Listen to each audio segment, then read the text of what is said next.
Hoje, o Novo Notícias recebe a psicóloga organizacional e membro do Conselho da Comissão de Psicologia do Trabalho e Organizações do Conselho Regional de Psicologia do Rio Grande do Norte, a doutora Lana Souza.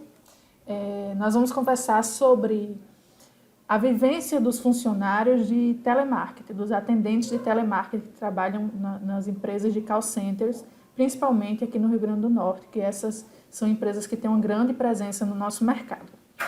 Doutora, eu queria começar perguntando para a senhora, porque nós é de conhecimento geral as histórias de abuso moral, pressão psicológica e às vezes até mesmo o assédio sexual dentro dessas empresas. E eu queria saber como essas situações podem afetar o dia a dia do trabalhador. Ok, Narielle. Primeiro eu queria agradecer, né? E também parabenizar pela matéria, porque é bem instigante o tema. Isso é longo, dá uma tese de mestrado aí, viu? De doutorado. Bem, e parabenizar também, porque 4 de julho é o dia deles, né? Do operador de telemarketing, que agora estão até mudando um pouco essa nomenclatura, né? Para operador de teleserviço, porque abrangeu tanto com a questão da tecnologia que avançou isso, né? E assim, dizer que, primeiro contextualizando, de acordo com a Classificação Brasileira de Ocupações, o CBO, essa função de operador de telemarketing, ele tem, você trabalha, ele é meio fatiado, digamos assim, né? Não sei se esse é o termo mais correto, mas você pode ser ativo, receptivo ou trabalhar híbrido, né? O ativo está muito ligado à questão das vendas, onde o operador está ali, ativamente liga para o cliente, oferece um produto, ou às vezes ele tem que ligar para fazer uma cobrança, enfim. E o receptivo é aquele que só recebe a ligação, geralmente muito específico para os trabalhos do SAC, que é o Serviço de Atendimento ao Cliente, né? E tem aquele que trabalha híbrido. E esse tipo de atividade, a carga horária deles é de 6 horas. Eles têm 15 minutos para um descanso e eles têm 5 minutos para ir ao banheiro. Então, por aí você já vai mais ou menos imaginando no dia a dia como é que é todo dia essa rotina, né? E aí o que é que a gente pode dizer? Negativamente, de cara a gente já percebe a questão das coisas que é direto no corpo, como dores musculares, a posição que você está, questões de ergonomia, né? Da LEPO, lesão por esforço repetitivo, que acontece muito nesse tipo de atividade. Só que o conjunto de tudo isso, ele afeta diretamente o psicológico do operador, né? Então, essa demanda todinha, ele vai ocasionar estresse, vai ocasionar irritabilidade, né? Porque você está ali trabalhando às vezes com dor e tudo. Muitos vão apresentar um quadro de insônia. Então, no dia a dia, além disso tudo, eles trabalham muito monitorado. Existe a pessoa, a monitora, no caso ali, né? Eu já trabalhei nessa função, viu, Marielle? Há Sério? muitos anos atrás, em Curitiba, né? No início da minha vida aí, eu trabalhei nessa atividade. Então, existe a pessoa que é monitora, ela tem um computador onde estão todos os outros conectados ao dela, e ela vê tudo, horário que você entra, a hora que você põe pausa, é tudo monitorado, é tudo gravado, a sua entonação de voz. Então, periodicamente você é chamado, ela liga a fita ali e mostra para você, olha, tá vendo? Nesse momento aqui você falou de uma maneira mais agressiva. Enfim, isso de certa forma, provoca muito estresse no colaborador. E aí, acontece muito, como você estava falando, a questão do assédio moral. Graças a Deus eu não vivi isso, mas eu sei que existe, que é uma realidade, né? Então, o assédio moral, ele é muito presente. E o que é pior, muitas vezes esse assédio, ele não é da hierarquia do colaborador. Às vezes é do seu colega que está do seu lado, que começa todos os dias com aquilo. Você é lerda, você é muito lenta, e vai fazendo esse tipo de colocação que vai provocando, de fato, um assédio moral. Muitas vezes tem o aval do gestor, né? E aí, o que é que acontece? Muitos colegas acabam entrando na onda e quando você pensa que não, é todo mundo contra aquele, provocando todos os dias. E isso é extremamente desgastante. A pessoa vai para casa, tem muito trabalhos publicados com relação a isso, de choro, né? Da pessoa, porque precisa, acaba se sujeitando. Os danos são realmente muito complicados. Agora, eu acho muito interessante fazer um parênteses aqui com relação à questão do assédio, porque não é só o colaborador que perde com isso, a empresa perde muito com isso, porque a imagem dela fica arranhada no mercado de trabalho. A gente tem aí na mídia empresas famosas, não vou citar nome, todo mundo sabe que já é fichinha carimbada, né? Desse tipo de questão. Então, as pessoas já sabem, vixe, tal empresa faz isso, isso e isso, sem falar que para a empresa isso tem um custo. Se você ficar, gera muita rotatividade, isso acaba fazendo esse colaborador saindo, ela tem esse custo que é alto, não é barato, de um processo seletivo, e ainda tem as questões de ações trabalhistas, porque isso dá, se comprovado, vai dar dano moral. E você pode entrar com essa questão. Então, perde os dois. No dia a dia, é nocivo para os dois, tanto para o empregado como para o empregador. Sim. Certo?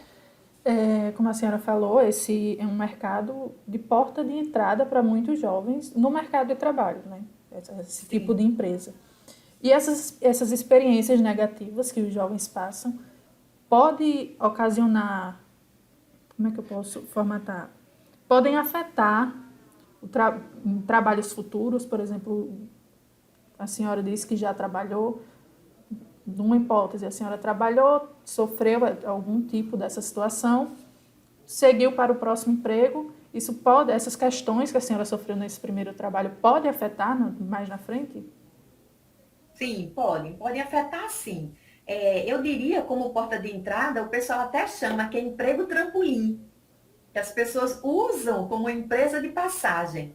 Agora, essa questão de você levar essas coisas negativas para o próximo, ou isso afetar de uma maneira muito profunda a sua vida, vai depender de N fatores que daria um outro tipo de matéria, né?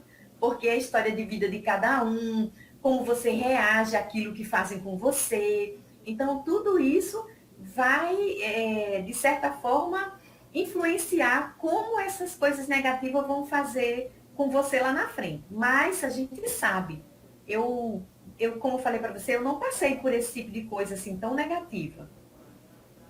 Mas eu já trabalhei em empresas de consultoria, fazendo processo seletivo, e já vivi uma situação de uma candidata que não compareceu ao primeiro dia de trabalho, né? Eu não sei, não sabia por quê, não entendia. De repente, o esposo dela chegou lá para falar. Então, na hora que ela estava se arrumando para ir para a empresa, ela teve uma crise de choro muito grande, porque veio na cabeça dela todo o sofrimento dela do emprego anterior. E ela ficou imaginando se isso iria se repetir. Então, veja que para essa pessoa foi extremamente forte. É como se aquilo tivesse, aquele dia, ela se arrumando para ir trabalhar, veio à tona todo o sofrimento que ela passou, né? E aí teve essa crise de choro. Foi uma experiência muito desagradável. Era uma excelente candidata, mas acabou que aí o próprio empregador já ficou, não quis entender por ela ter faltado o primeiro dia. Mas isso sim provoca danos muito severos, e principalmente porque a gente está falando aí que essa faixa etária ela é muito jovem, a maioria. Pelos estudos mostram que o pessoal que trabalha como operador de telemarketing são pessoas início de carreira mesmo. Por quê? Porque muitas vezes eles estudam e querem ter o dinheiro deles. E como é meio período, esse período de 6 horas, então isso acaba fazendo com que ele ajude isso como forma de entrar dinheiro para o orçamento dele e tudo, né? Acontece também de pessoas ter mais de um emprego, né? E aí também usar como uma outra fonte de renda.